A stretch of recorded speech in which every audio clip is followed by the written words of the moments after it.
ঢাকাই চলচ্চিত্রের পরিচিত মুখ মেঘলা মুক্তা ক্যারিয়ারের নতুন এক গুরুত্বপূর্ণ অধ্যায়ে পা রেখেছেন। বড় পর্দা ও টেলিভিশনের পর এবার দেশের জনপ্রিয় ওটিটি প্ল্যাটফর্মে অভিনয়ের মাধ্যমে নিজেকে নতুনভাবে তুলে ধরেছেন এই অভিনেত্রী। ঈদ উল ফিতর উপলক্ষে মুক্তি পাওয়া ওয়েব সিরিজ চক্র ২-এ অভিনয়ের মাধ্যমে তিনি দর্শকদের নজর কাড়তে সক্ষম হয়েছেন। সিরিজটি নির্মাণ করেছেন আলোচিত নির্মাতা ভিকি জাহেদ, যিনি দেশের সাইকোলজিক্যাল থ্রিলার ঘরানার কাজগুলোকে নতুন উচ্চতায় নিয়ে গেছেন। ভিকি জাহেদের সঙ্গে কাজ করার সুযোগ পাওয়া মেঘলা মুক্তার জন্য ছিল দীর্ঘদিনের লালিত স্বপ্নের মতো। ক্যারিয়ারের শুরু থেকে বর্তমান পর্যন্ত পথ চলার কথা বলতে গিয়ে কিছুটা আবেগপ্রবণ হয়ে পড়েন মেঘলা।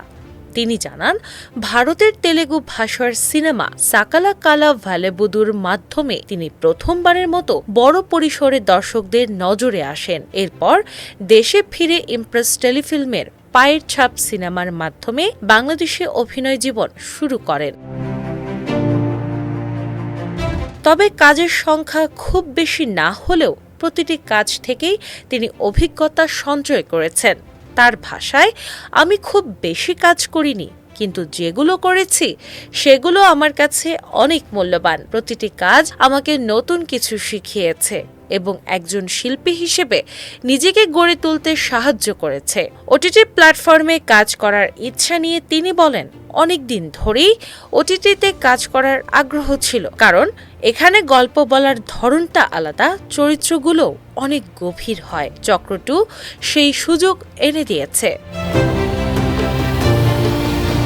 নির্মাতা ভিকি জাহেদের প্রতি নিজের প্রশংসা জানিয়ে মেঘলা বলেন, ভিকি ভাইয়ের এমন কোনো কাজ নেই যা আমি দেখিনি। বিশেষ করে তার সাইকো থ্রিলার কাজগুলো আমাকে ভীষণ অনুপ্রাণিত করে। আমি সবসময় চাইতাম তার সঙ্গে কাজ করতে। অবশেষে চক্র ২-এর মাধ্যমে সেই স্বপ্ন পূরণ হয়েছে।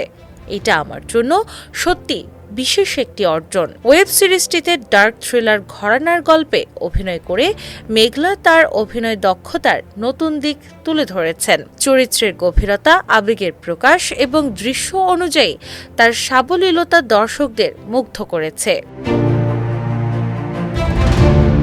সব মিলিয়ে বলা যায়, বড় পর্দা থেকে ওটিটি এই রূপান্তরের মাধ্যমে মেঘলা মুক্তা নিজেকে নতুনভাবে প্রতিষ্ঠিত করার পথে এগিয়ে যাচ্ছেন। ভবিষ্যতে আরও বৈচিত্র্যময় চরিত্রে তাকে দেখা যাবে বলেও আশা করছেন তার ভক্ত ও সংশ্লিষ্টরা। দিনা ইসলাম, বাংলাবাজার পত্রিকা।